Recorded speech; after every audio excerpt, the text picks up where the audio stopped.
E aí, estudante, seja bem-vindo ao meu canal, Kelly aqui da Didasco falando. E olha, se preparem que hoje é aquele estilo de obra literária bastante mela-mela, aquele romance, endeusamento, aquela musa, bastante emocional. Você tá entendendo aqui? Olha o nome, Marília de Dirceu. Antigamente se falava muito isso, sabe? Antônia casada com José, então era Antônia do José, não era só Antônio. É mais ou menos nesses moldes. Pega lá seu papel e caneta, sua água, seu café, que ou você vai adorar a obra ou você vai detestar. Ela é isso aí, ela é polêmica mesmo, é 880. Para você ter ideia, é conhecida como a Dirceu e Marília serão os nossos Romeu e Julieta aqui, como se fosse europeu, tá bom? Bom, vem comigo.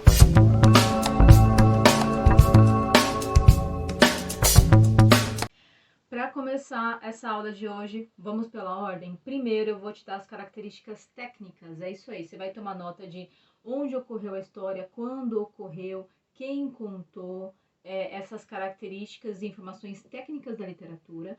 Depois a gente vai entender a historinha, o tal do enredo, ok? E por último, aí é o que vai despencar na sua prova. Quais são as características, o que eu devo analisar desse período histórico, o que essa obra representa de característica que tem ligação com o estilo de época daquele período que era o arcadismo, tá? Então vamos por partes. Só para você entender, tome nota aí, Marília de Dirceu, foi escrito no século XVIII, mais precisamente 1791. Onde que se passa a história? Quais são os locais? Começa por Minas, passa por Pernambuco, depois chega até Rio de Janeiro e Moçambique, isso aí. O nosso autor aqui, pessoal, ele é luso-brasileiro, tá? Ele é nascido em Porto, Portugal, mas ele se criou aqui, contribuiu, teve uma vida social aqui no Brasil. Bom, é a primeira pessoa, né? Afinal de contas, é uma autobiografia. É isso aí. Ele escreve a história de vida dele, tá? E detalhe aqui, pessoal. Ué, Kelly, você falou que é uma autobiografia, mas tá falando que é o Dirceu que escreveu, mas o Dirceu, então, é o tal do Tomás Gonzaga? É isso? Eu não entendi. É isso mesmo. Aqueles utilizavam apelidos, eram os pseudônimos dos eulíricos. Pseudônimo quer dizer apelido e o lírico é quem escreve um poema, ok? Se a gente chama de narrador quem escreve uma história, quem escreve um poema é o eu lírico. Simples assim, tudo bem? E aí era característica da época, pessoal, característica do arcadismo, os autores usarem esses pseudônimos, né? E daí, de repente, você pergunta, mas pra que isso, meu? Pra que complicar as coisas? É porque quando você escreve com pseudônimo, com apelido, é como se você pudesse realmente abrir o coração, abrir a essência desse indivíduo. Sabe, se você fizer um blog aí com apelido, talvez você se sentiria em colocar nesse blog ideias, opiniões, visões, sentimentos seus que talvez você não falaria para qualquer pessoa. Algo mais íntimo, mais da essência, mais genuíno, tá? Então é uma forma desses eulíricos, desses autores de poemas, falarem de forma mais genuína, falarem sua essência, abrirem aí seus corações, falarem de forma mais aberta sobre sua visão de mundo, tudo bem? Então eu já falei do tempo, do local, do narrador e qual que era o estilo de época que era o arcadismo. Ó, detalhe, tá? Você vai ouvir bastante nos livros, nas provas, chamar de arcadismo ou também de neoclassicismo, que é o novo clássico, é um retorno às origens lá do classicismo grego e latino. Tudo bem até aqui? Bom, falando dessas características técnicas, agora vamos para a historinha, vamos exatamente para o enredo. Sobre o enredo, tome nota aí, né? A gente tem o Gonzaga, que ele nasceu em Porto, como eu te falei, nasceu em Portugal. Ele era de uma família bastante abastada, tá? Que essa família veio para o Pernambuco e depois se instalou em Minas Gerais. Quando se instalaram em Minas Gerais, uma família bastante abastada, pessoal, ele se formou em direito, foi jurista, foi um forte ativista político, fazendo uma observação, tá? Nesse período aqui no Brasil, a gente estava durante a Inconfidência Mineira. E ele, mesmo sendo de uma família abastada, ele tinha uma bastante vivência, uma bastante proximidade com o povo brasileiro ali, né? Com os camponeses, com os pequenos proprietários de terras, com os artesãos. Essa era a vivência dele. Então ele defendia também os direitos políticos, os pontos de vista dessas pessoas, tá? E ele foi bastante ativista no período da Inconfidência Mineira, tanto que eu vou chegar daqui a pouquinho a falar de um período que ele foi preso por conta da Inconfidência Mineira, tá? Bom, ele foi poeta também, né? Então, assim, ele era bem quisto na sociedade, bastante participativo, as pessoas gostavam bastante dele, ele se relacionava muito bem. Olha só, a história aqui, quando começa a aparecer, né, a nossa Marília, o Dirceu, ele já estava com quase 40 anos, então ele já tinha uma construção de vida, você entende? Ele não estava começando a estudar, não estava começando a ser ativista político, não estava começando a escrever, ele já era bem visto pela sociedade, já tinha ali um repertório de vida, de participação política nessa sociedade, ok? Aí vamos falar um pouquinho agora da nossa musa dessa obra, tá? Que é a Doroteia ou Marília. Marília é o pseudônimo, é o apelidinho, tá? E Doroteia é o real nome dela. Bom, ela sim, ela era descendente de uma família das coroas portuguesas. Bom, a coroa portuguesa veio ao Brasil, perdão, a coroa portuguesa veio para o Brasil e trouxe bastante famílias, né, bastante funcionários da coroa e também amigos de confiança. Para quê? Para ajudar a construir, afinal de contas eles iriam precisar de funcionários para a área do direito, para a área da educação, para a área da segurança, né? Precisariam de bastante pessoas para ajudar a construir essa sociedade.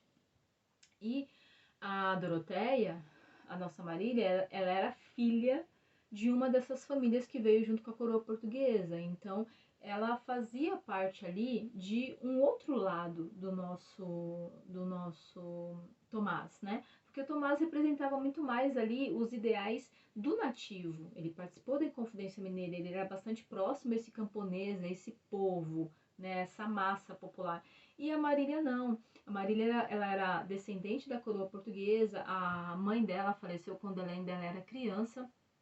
Ela foi muito ativa dentro de casa, dentro da família, mas tinha mais, digamos assim, uma vivência, o círculo de amigos, o círculo social dela era mais voltado com o pessoal da corte portuguesa. Aqui você já tem uma diferença, uma distinção, tá? A Marília, ela representa os ideais portugueses e o nosso Dirceu vai representar os ideais do nativo, do brasileiro, ok?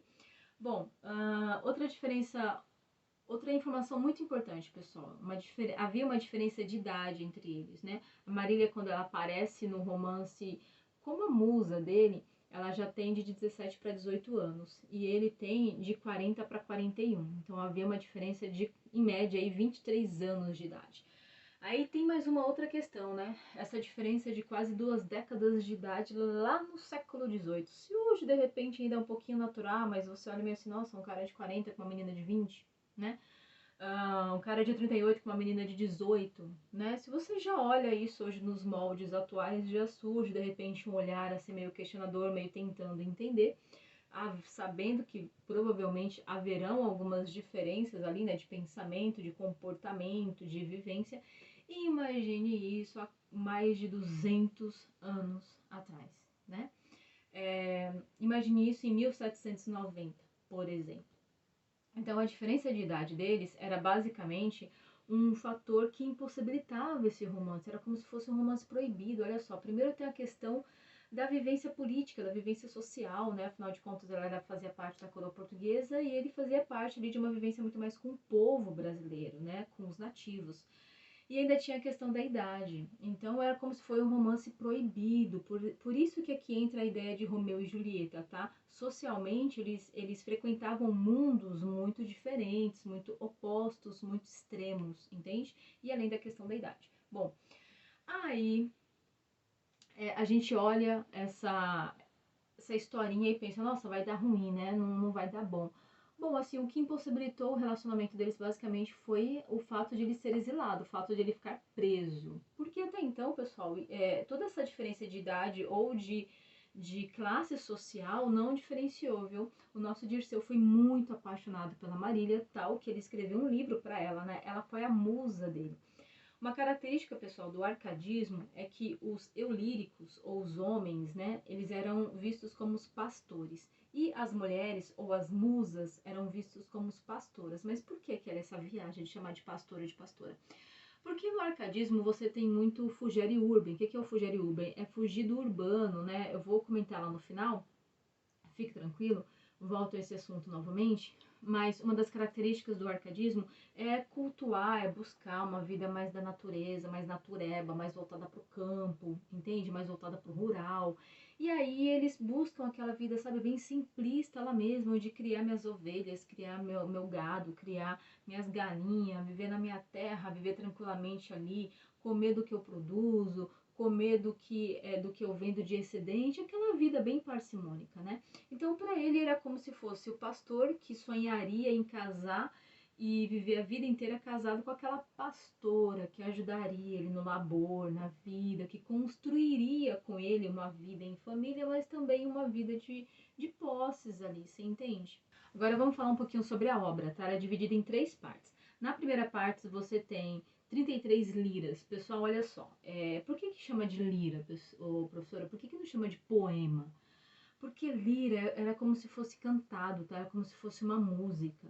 A minha declaração para essa musa não é só escrever um poema. Eu estou muito apaixonado por ela, eu vou escrever obras musicais para ela, tá?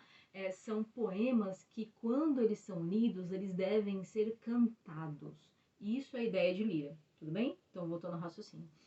Na segunda parte você tem 38 liras e na última parte você tem 11 liras mais 9 sonetos. 9 sonetos, que igual esse que tá aparecendo aqui pra você, tá? São 4 versos, tá vendo? Perdão, são 4 estrofes, 4 conjuntos. Nos 2 primeiros conjuntos você tem 4 linhas, ou seja, 4 versos. E nos 2 últimos conjuntos você tem 3 linhas, ou seja, 3 versos. Isso daqui é um soneto. A gente chama de 2 quartetos e 2 tercetos, ok? Então, voltando ao raciocínio. Bom, na primeira parte, uma declaração de amor para essa pastora. Nossa, compara bastante ela com elementos da natureza. Lembra que o arcadismo gosta muito do bucólico, daquilo que é natural, daquilo que é simplista, da vida do campo. Ele foge da vida na cidade.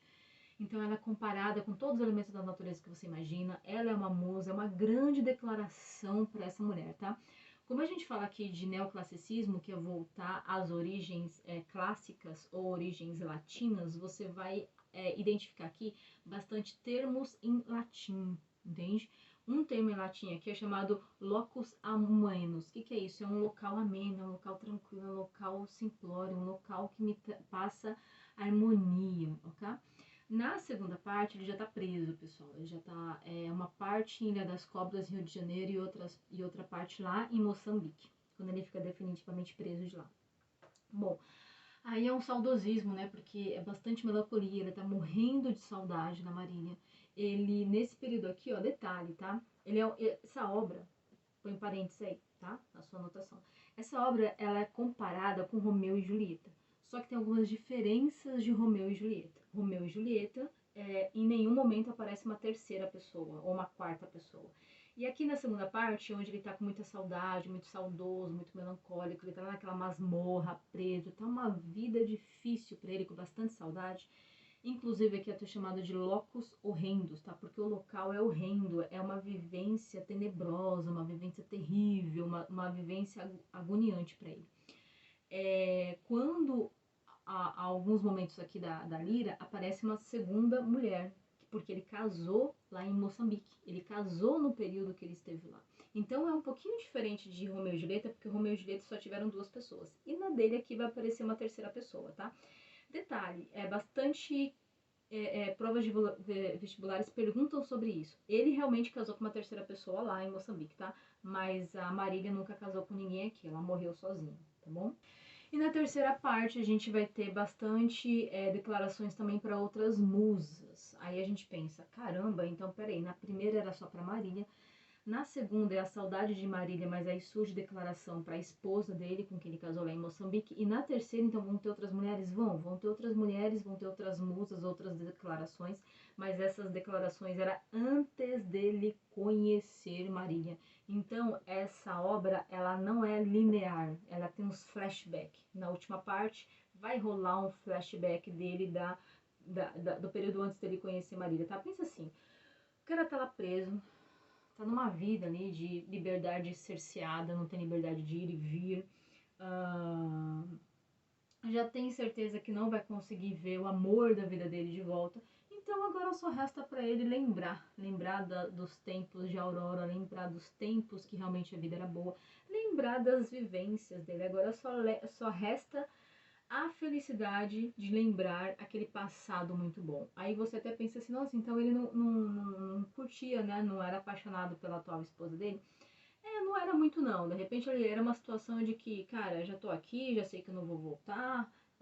Tem a menininha ali apaixonada por mim, também tô gostando um pouquinho dela. Vou ficar aqui porque sei que não vai rolar Marília. Marília agora é um devaneio muito distante.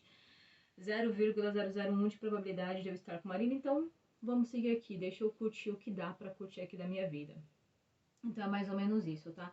Tem bastante questões que perguntam se aqueles poemas mais apaixonados eram direcionados para Marília ou para essa nova, sempre para Marília, sempre para Marília. Ele teve sim alguns poemas dedicados para a esposa dele, mas você vai perceber que não é tanto aquela devoção, sabe aquele mela-mela, água com açúcar que eu falei no comecinho do vídeo? Não vai ser nesse nível não, já vai ser uma coisa mais racional, entende? Bom, pessoal, então essa é a divisão da obra. O que eu preciso que você guarde aí nesse enredozinho é a vivência dele de Portugal, sim, porque ele nasceu em Porto, mas ele teve bastante vivência no Brasil. É esse pastor que lembra um pouco dessa figura dos nativos brasileiros. E ela, sim, ela é da coroa portuguesa e lembra só Portugal. Ela é uma pastora que defende os ideais portugueses. Então você tem nesse período, eu sempre comento isso dentro de obra, né? Que às vezes a gente precisa olhar para a obra, não entender a história só de forma direta, mas interpretar, refletir sobre essa história. Então, o poema quer trazer pra gente, né, vários poemas aí, quer trazer pra gente, na realidade, esse embate entre Portugal e Brasil. Esse embate entre Portugal continuar dominando, a Inconfidência Mineira está pleiteando aí, está pedindo, está lutando pela sua liberdade, que na realidade era a liberdade de Brasil, ser independente político, social, financeiro, administrativo de Portugal. E para finalizar, agora sim eu quero dar para você algumas informações que é aquilo que a gente vai precisar interpretar também da obra, né? Algumas características da obra. Então veja bem, toma nota aí, né? Você já colocou que ela representa características do bucolismo. O que é o bucolismo? Buscar uma vida simplista. Sabe o que hoje você ouve como minimalismo? Era o tal do bucolismo, ok? Era uma vida também que fugia da vida nas cidades, buscava uma vida rural, uma vida junto à natureza, tá? Fazia até um louvor a essa natureza. Havia também o endeusamento das mulheres. Essas mulheres eram chamadas de pastoras, tá? Porque aqui você junta as duas coisas, junta a vida no rural, mais essa musa, mais essa deusa desse grande poeta.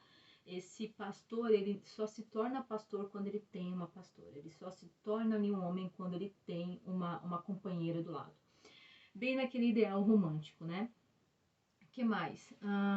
Também havia bastante características neoclássicas, então você vai ver surgir alguns deuses gregos e latinos dentro dessas obras, principalmente quando fala do culto à natureza, do endeusamento da natureza, né? Eles vão trazer esses deuses quando fala de alguma relação da chuva, da colheita, dos mares, do tempo de florescimento, da primavera.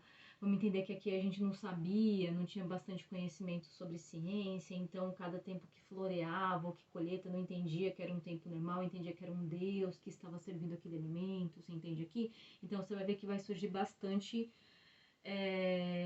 deuses gregos e latinos dentro dessas obras, tá?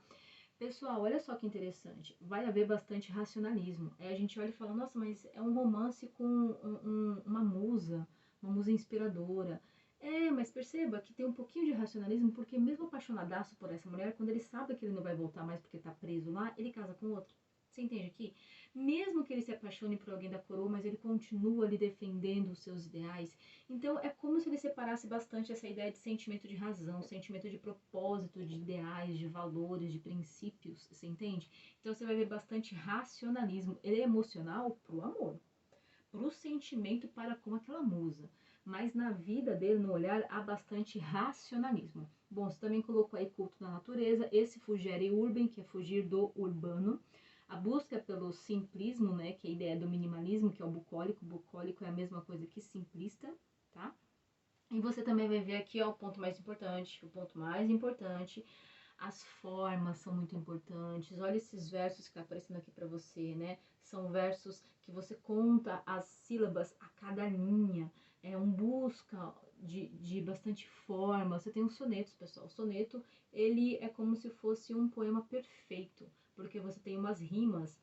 O último terceto, ele não rima só com ele mesmo, ele rima com o terceiro terceto. Então você tem um culto da forma, essa métrica, essa escrita do poema, além de ela ser bastante romântica, ela busca por uma versificação, uma metrificação, precisa rimar perfeitamente. E sim, há também uma linguagem muito simplista, muito coloquial. Lembra que ele busca uma vida simples? A linguagem também é.